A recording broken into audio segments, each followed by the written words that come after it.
Et yo, je te 500 $ pour une nouvelle vidéo. Dans cette vidéo, les gars, tout simplement, je vais vous présenter ma première semaine en tant que coach. Malheureusement, j'ai pas pu filmer car les petits, j'avais pas les droits de filmer. Mais tout simplement, dans cette vidéo, je vais vous expliquer les exercices que j'ai fait pour les apprendre à dribbler ou encore shooter. J'espère que ça vous plaire. Avant de commencer la vidéo, j'ai tout simplement créé un autocollant qu'on voit ici, Alexander 14. Si tu veux en avoir, tu as juste à liker la vidéo ou encore commenter la vidéo. C'était Alexander et on se retrouve tout de suite.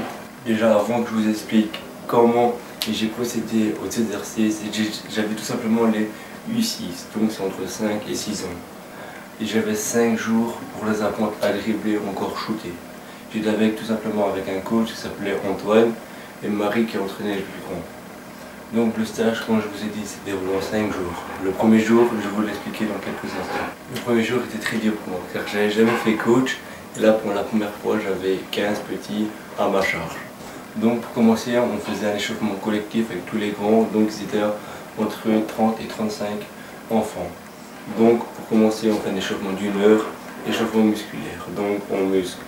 Enfin, on fait des étirements pour commencer, pour ne pas se baisser, échauffement, cheville, etc., etc. À la suite de ça, on prend le ballon et on fait dribbler 2 ballons pour les petits, mais des ballons taille 3, parce que si on prenait des ballons taille 7, c'était impossible pour eux. Allez, maintenant on va passer tout simplement aux exercices tout seul.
À la suite, les groupes sont séparés, donc on avait les petits et on avait les U6 jusqu'à U10.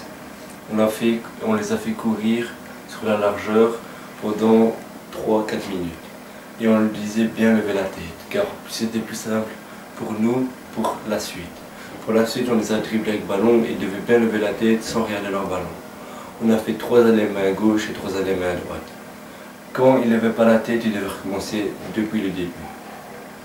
À la suite, on faisait beaucoup de jeux pour les petits, parce qu'on faisait des jeux très efficaces, comme par exemple le tour du monde pour juste apprendre le shot. Car si vous faites le tour du monde, les petits, dans la gestuelle de shot, il ne faut pas dire 90 degrés, parce que dans 90 degrés, ils ne comprennent pas. Il faut dire petit canard, grand canard et le bec de canard. Quand vous avez bien expliqué le dribble, ou encore le shot, vous devez apprendre à faire des tours du monde ou encore des passes. Car jouer tout seul pour les petits, ça sert à rien. Ils aiment bien faire des passes en groupe et faire des jeux pour améliorer. Mais eux, ils savent pas que pour le premier jour, on n'a pas eu beaucoup de temps parce qu'on devait déjà faire les inscriptions, etc. etc. Donc on a terminé par un jeu, on a fait un petit parcours avec des cerceaux qui devaient sauter en levant la tête, dribbler, marcher sur un banc, dribbler en levant la tête. Et ça, c'est tout simplement la première partie du stage. On s'est concentré principalement sur le dribble. Donc on va passer au deuxième jour. Le deuxième jour, tout simplement les gars, on a fait encore 1 heure d'échauffement collectif. On était obligé de faire ça pour les mettre en jambe pour bien commencer la journée.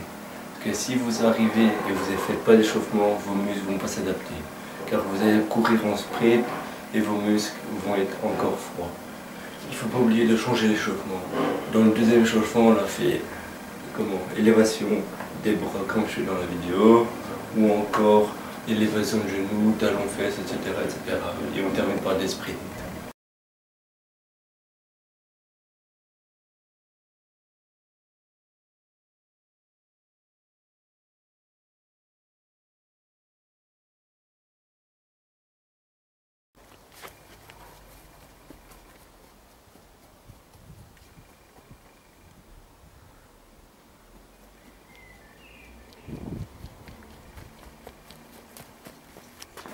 dans le deuxième jour, on a déjà commencé les 1 contre 1. Parce qu'au moins, on savait déjà les plus forts qui peut-être allaient avec Marie, avec les plus grands, et les moins forts qui allaient rester avec moi et Antoine. Parce qu'on ne peut pas mettre des gars de 10 ans avec des gars de 6 ans. Donc, tout simplement, on envoyait 3 gars chez Marie et nous, on en avait encore 15. À la suite, on a fait des petits matchs 1 contre 1. Ils devaient bien lever la tête, pas de double dribble ni encore le marché. Ce qui est très dur pour les petits. À la suite, on a fait beaucoup de passes, des jeux de passes. Par exemple, on lançait des cerceaux un peu partout. Ils devaient se mettre dans un cerceau et faire des passes jusqu'à Cali, jusqu'à l'anneau. Ils avaient beaucoup du mal parce qu'on avait éliminé les cerceaux. Si vous avez le même cas, rapprochez les cerceaux et ils auront beaucoup plus facile. Mais il ne faut pas oublier. Après, il ne faut pas oublier encore le dribble. Parce que qu'est-ce qu'ils ont fait la veille, peut-être ils ont déjà oublié. Donc on a fait tout simplement un récap du jour 1, mais dans le jour 2, mais raccourci. Les petits n'avaient pas oublié et s'en étaient fiers. Ils driblaient tout simplement main gauche en levant la terre alors qu'ils étaient droitiers ou inversement. Et ça me fait très plaisir. Donc maintenant on passe au jour 3, le plus dur jour pour les petits. Dans le jour 3, pardon, on a tout simplement commencé par des matchs 1v1 ou encore 2v2. Non, on a commencé par des matchs 2v2 mais sans dribble. Les matchs 2v2 sans dribble, c'était tout simplement que faire des passes en allant à l'anneau. Et les défenseurs devaient les gêner dans leurs passes. Ça c'était très dur parce que les petits ne savaient pas comment faire des passes. Donc tout simplement, avant de commencer le jour 3, on a fait un récapitulatif des passes. Donc bien mettre un pied en arrière quand on reçoit la balle et un pied vers l'avant quand on distribue la balle. À la suite, on a fait des matchs 5-25 pour terminer le jour 3. Donc des matchs 5v5 mais toujours en faisant des passes. Donc ils lançaient la balle et ils allaient vers l'anneau. Ils devaient faire minimum 5 passes pour avoir un point. S'ils faisaient par exemple 4 passes et allaient à l'anneau, le point n'était pas compté. Et on faisait ça sur 15 points. Donc faire toujours des passes parce qu'au moins dans les matchs ils vont avoir la vision de jeu et ça c'est très bien. On va passer tout simplement au jour 4, l'avant-dernier jour d'avoir fini le stage. Dans le jour 4, on a tout simplement commencé par un récupératif du jour 1, jour 2, jour 3 et commençant par l'échauffement. Le plus important en basket, c'est l'échauffement.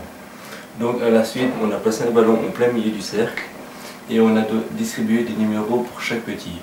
Donc il y avait une équipe à droite et une équipe à gauche. Et par exemple, c'était 1, 2, 3, 4, 5, 6, 7 et 1, 2, 3, 4, 5, 6, 7. Par exemple, moi et Antoine, on disait numéro 1, aller chercher le ballon. Mais le numéro 1, aller chercher le ballon, ça faisait un 1 contre 1. Il devait marquer le plus rapidement possible. Après 10 secondes qu'ils avaient la balle en main, on récupérait le ballon. Donc à la suite, on va passer peut-être au jour 5. Mais avant ça, on a tout simplement placé beaucoup de ballons, beaucoup de plots sur le terrain. Ils devaient ramasser un plot, mettre sur la tête et courir des allers-retours. Allez, maintenant on passe au jour 5, le dernier jour, le meilleur jour. Le jour 5, on a tout simplement commencé par placer des plots un peu partout, des cerceaux ou encore des vareuses. Tout simplement, les petits, quand il avait un lion, ils devaient se cacher dans un cerceau en faisant le pied pivot, qu'est-ce qui est très important en basket pour voir la vision de jeu. Quand il avait une araignée, il devait soulever les plots pour voir s'ils n'étaient pas là. C'était la forêt hantée, comme on dit. Et quand les chasubles, il avait 2 personnes qui avaient des chasubles. Et quand ils mettaient des chasubles, ils devaient chasser les ballons des autres. Et à la suite, on a tout simplement fait un jeu du renard. Donc ils avaient chacun une queue derrière le dos avec une chasuble. Il avait un renard. Il devait arracher la vareuse derrière et le renard en avait 2. Donc à chaque fois. Le gagnant, c'était le renard de la partie de suite. À la suite, on a fait un petit jeu avec un ballon au pied de foot pour un petit. C'était un match de foot mais en dribblant. Et ça concentrait de lever la tête et de faire une autre chose en même temps. Donc il devait marquer des goals. On avait placé 2 petits goals aux extrémités du terrain. Et pour terminer le jour 5, on a tout simplement étiré en musique. J'ai apporté mon gros baffle, puis les pulsiles en bas, et ils se sont étirés. Et à la fin, ils ont terminé par une danse. Mais avant de terminer la vidéo, j'ai été pris pour être coach pour les U6. Ça me fait vraiment plaisir. Donc si tu es content pour moi, lâche ton petit pouce bleu, ça me fera encore plus plaisir. Donc j'ai tout simplement entraîné les U6 avec Madame Joël. elle va m'apprendre et à la fin de 2 mois, j'ai créé ma formation. Donc les gars, c'est la fin de la vidéo, j'espère qu'elle vous a plu et n'oubliez pas, lâche un petit pouce bleu, commente ou encore partage la vidéo pour gagner un petit autocollant Alexander et ciao ciao.